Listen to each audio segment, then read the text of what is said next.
जब इस देश को हिंदू राष्ट्र बनाने के लिए कहा जाता है तब कोई दिक्कत नहीं होती। किसी किसान ने तिरंगे को का अपमान नहीं कर सकता कोई किसान। हम बीजेपी आरएसएस के लोग थोड़ा ही हैं जो अपने हेडक्वार्टर पे तिरंगा नहीं लगने देंगे।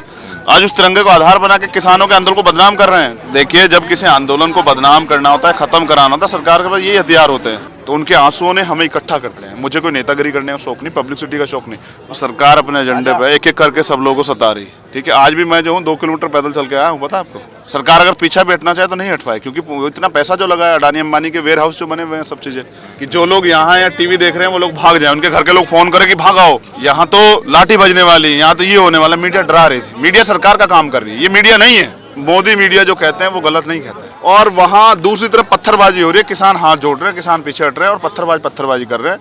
ये संघर्ष से बनती है, चाटुकारिता से नहीं बनती है। राकेश टिकैत को, नरेश टिकैत को रोते हुए नहीं देखा। गाजीपुर बॉर्डर पर चंद्रशेखर आजाद रावण है, उन्होंने एक स्पीच दी है और आप समझिए कि राकेश टिकैत के साथ जो कल हुआ उसके बाद से चंद्रशेखर आजाद रावण वो पहले शख्स थे जिन्होंने ट्वीट किया था।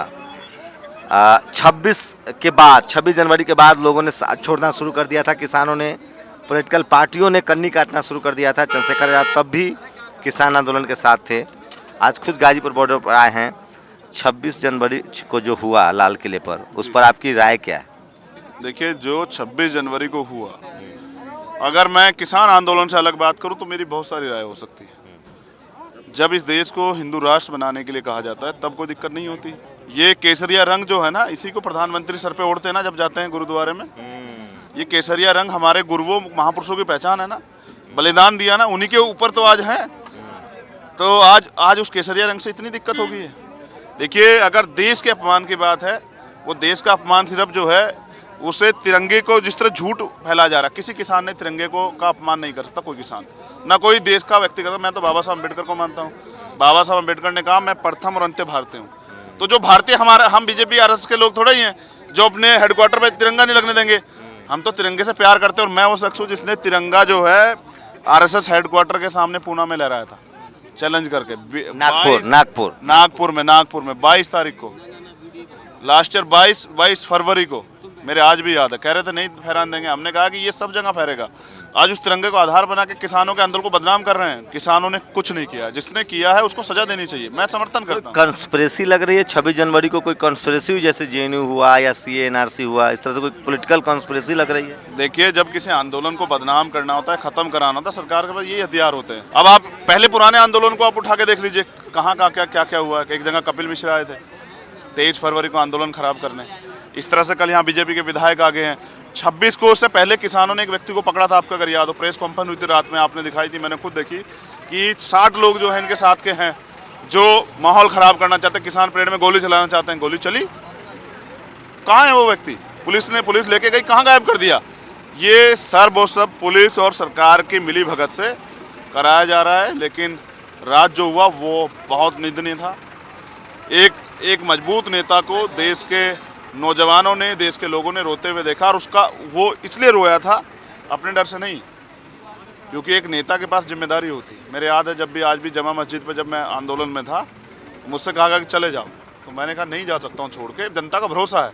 तो कल राकेश टिकैत जी जो हमारे बड़े भाई हैं, उनकी आंखों मैंने वही भरोसा देखा कि वो अपने जिनके भरोसे जो लोग यहाँ बैठे उनको नहीं छोड़ के जा सकते। तो उनके आंसुओं ने हमें इकट्ठा कर दिया। मैं पूरी ईमानदार से बता रहा हूँ, मैं झूठ नहीं बोलता हूँ। मैं तो यहीं आ जाता, 15 मिनट में आ जाता। लेकिन जिस तरह से यहाँ बीजेपी के गुंडे घूम रहे थे, मैं नहीं चाहता था कि मेरी वजह से आंदोलन पे आँच आ जाए। मैं इसलिए पीछे हूँ क्योंकि किसान हमारे अन्नदाता से लीड कर रहे हैं, हम उनके सहयोग में खड़े हैं। मुझे कोई नेतागिरी करने का शौक नहीं, पब्लिसिटी का शौक नहीं। पब्लिसिटी का शौक आता तो दिन में आता, जब पूरी मीडिया घूम रही थी। अब इसलिए आया हूँ कि विश्वास दिलाने की आप कहें तो सही, क्या चाहिए। आप इस पर क्या कहेंगे? पहले दलितों को गोली मार दी गई SC/ST एक्ट को लेकर, मुसलमानों को मारा गया, अब तो किसानों को मारा जा रहा है। मतलब मुझे तो लगता था कि कम से कम किसानों को समझेगी ये सरकार। क्या वक्त आ गया है कि तमाम SC/ST OBC माइनॉरिटी की लीडरशिप यूनाइट हो? और चूंकि डिक्टेटरशिप है, लोग डर रहे हैं, लोगों को जेल में डाला जा रहा है, और उसकी लीड कर सकते हैं आप, क्योंकि अब पॉलिटिकल कंसेंसस की बात हो रही है। क्योंकि आप अब कोई एक्टिविस्ट रहे नहीं, इस देश में तमाम बाबा साहब ने एक व्यवस्था की है, पॉलिटिकल लीडरशिप के बगैर सॉल्यूशन नहीं दिख रहा है। तो क्या आप लीड करेंगे, एक राजनीतिक सहमति की तरफ बढ़ेंगे, क्योंकि सब लोग अलग अलग तरीके से डरे हुए और किसानों ने डर तो खत्म किया है। देखिए, सरकार अपने एजेंडे पे एक एक करके सब लोगों को सता रही है, एक एक करके सब लोगों को तोड़ने का काम कर रही है, लेकिन हमें इस बात समझ आती है और इसलिए मैं यहाँ हूँ। इसलिए मैं इंतज़ार नहीं करता बुलावे का, इसलिए मैं इंतज़ार नहीं करता कि जब किसी और की लड़ाई है। मैं इसलिए जाता हूँ ये बताने के लिए कि जब जब मुझे मौका मिल रहा है मैं जाके ये सहयोग की भावना उत्पन्न कर रहा हूँ कि हम सब लोग एक हैं। तो मुझे, क्योंकि मेरी जिम्मेदारी बनती है, हम जब अपने महापुरुषों गुरुओं की बात करते हैं ना, जब हम बात करते हैं गुरु नानक देव की, जब सदगुरु रविदास जी महाराज की, भगवान वाल्मीकि महाराज की बात करते हैं, तो हम एकता की बात करते हैं। और जब हम भारतीय संविधान की बात करते हैं, हम एकता की बात करते हैं, अधिकारों की बात करते हैं। तो मेरी जिम्मेदारी बनती है कि सिर्फ नारों से नहीं होगा, तो मैं जगह जगह जाके साबित करता हूँ कि नहीं हम एक। ठीक है, आज भी मैं जो हूँ 2 किलोमीटर पैदल चल के आया हूँ, पता आपको, सब बंद किया हुआ है, गाड़ी मेरी पीछे थी। तो 2 किलोमीटर पैदल अकेला आदमी जो है मास्क लगा के, जो 2 साथी थे उनसे मैंने कहा कि चुपचाप आ जाओ, भीड़ में देख लेंगे, पहचान लेंगे तो पुलिस के लोग जाने नहीं देंगे। अपने लोगों के बीच में आने के लिए पैदल भी चल के आया, लेकिन ये इसलिए आया कि ये साबित करने का समय आ गया है कि हम लोग एक हैं और इस लड़ाई को मिलकर लड़ेंगे। बहुजनों से क्या अपील करेंगे आप, क्या वो इस आंदोलन में किस तरह से पार्टिसिपेट? देखिए, मौका है, कल लूट जाएगा। हमारे यहाँ यूपी में कहावत है कि सांप निकल जाए लकीर को पीटते रहो। आज ये जो सरकार है ना, ये बीजेपी के हाथ में भी नहीं रही है, ये पूंजीपतियों के हाथ में चली गई है। तो जो पूंजीपति करवा रहे हैं वो करना पड़ रहा है सरकार को। सरकार अगर पीछा भी हटना चाहे तो नहीं हट पाए, क्योंकि इतना पैसा जो लगा है, अडानी अंबानी के वेयर हाउस जो बने हुए हैं, सब चीज़ें। इसलिए जो है जनता को चाहिए कि आज एकजुट होकर खड़े हो जाए।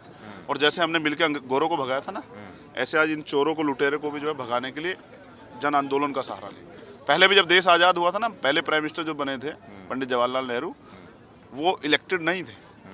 यहाँ से पावर ट्रांसफर हुई, अंग्रेज गए और पावर उनके हाथ में देखे चले गए।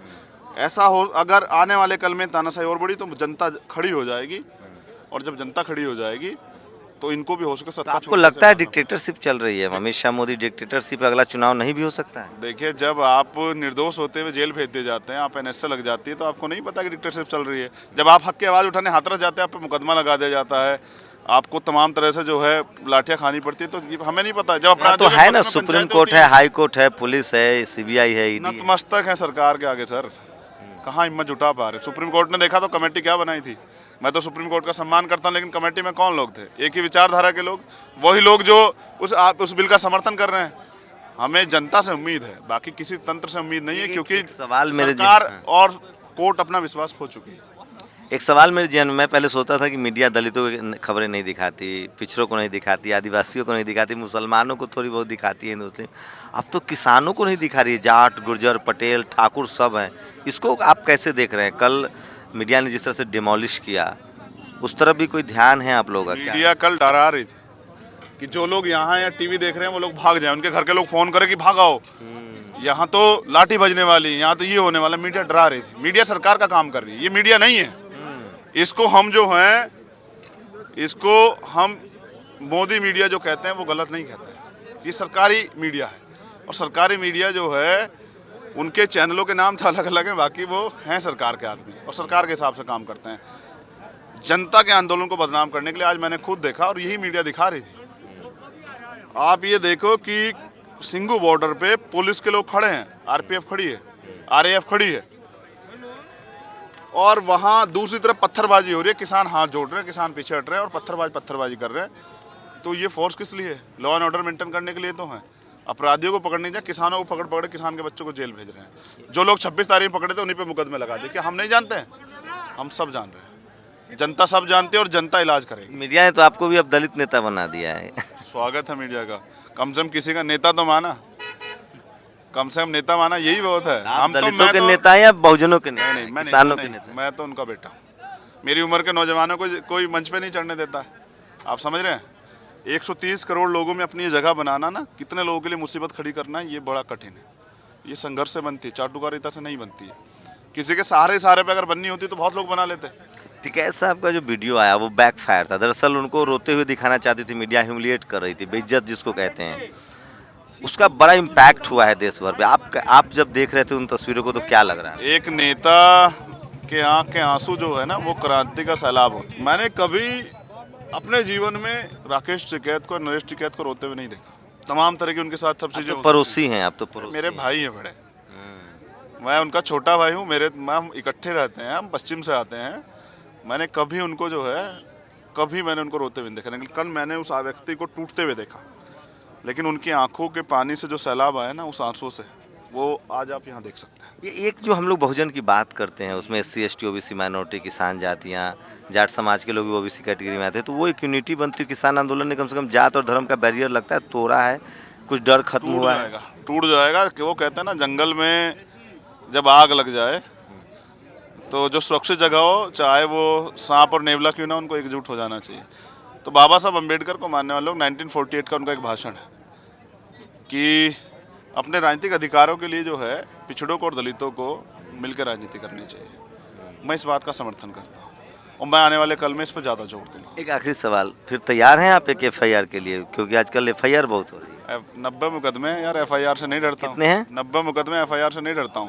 तुम ये पूछो कौन से स्टेट में मुकदमा नहीं है? कर्नाटक में मुकदमा है, हैदराबाद में मुकदमा है, महाराष्ट्र में मुकदमा है, राजस्थान में मुकदमा है, यूपी में मुकदमे हैं, उत्तराखंड में मुकदमे हैं, पंजाब में मुकदमे हैं, हरियाणा में मुकदमे हैं, राजस्थान, मध्य प्रदेश में मुकदमा है। कहाँ मुकदमा नहीं है? अगर मैं तारीखों पे जाता रहूँ ना तो मेरे बाल आपकी तरह सफ़ेद हो जाएंगे, तारीखें ख़त्म नहीं होंगी। मुकदमे से नहीं डरता हूँ। अगर सरदार भगत सिंह की तरह ना, शहीद आजम की तरह, शहीद उधम सिंह की तरह अगर कुर्बानी देनी पड़ी, फांसी भी लगेगी तो रोऊंगा नहीं, मुस्कुराते हुए जाके फांसी कबूल करूँगा। लेकिन अपने देश से प्यार करता हूँ, अपने देश को बर्बाद नहीं होने दूँगा। ये भी बड़े एंकर हैं। चलिए, जिस देश में विधायक MP को खरीदना आसान होता है, ऐसे युवा नेता हैं जिनसे उम्मीदें बनती है कि डॉक्टर अम्बेडकर का संविधान, भारत का संविधान और डेमोक्रेसी सुरक्षित है। अभी डेमोक्रेसी की जड़ें बहुत गहरी है। शुक्रिया हमसे बात करने के लिए। बहुत बहुत आभार, धन्यवाद। Shambhu Kumar Singh, national Dastak, Ghazipur border, Delhi. National Dastak की आपसे गुजारिश है कि अगर इसको बचाना चाहते हैं तो नेशनल दस्तक को सब्सक्राइब करने के लिए रेड कलर के सब्सक्राइब बटन को दबाएं, फिर बेल आइकन की घंटी दबाएं। नेशनल दस्तक को बचाने के लिए बहुत जरूरी है कि हर खबर को शेयर करें, लाइक करें, कमेंट जरूर करें।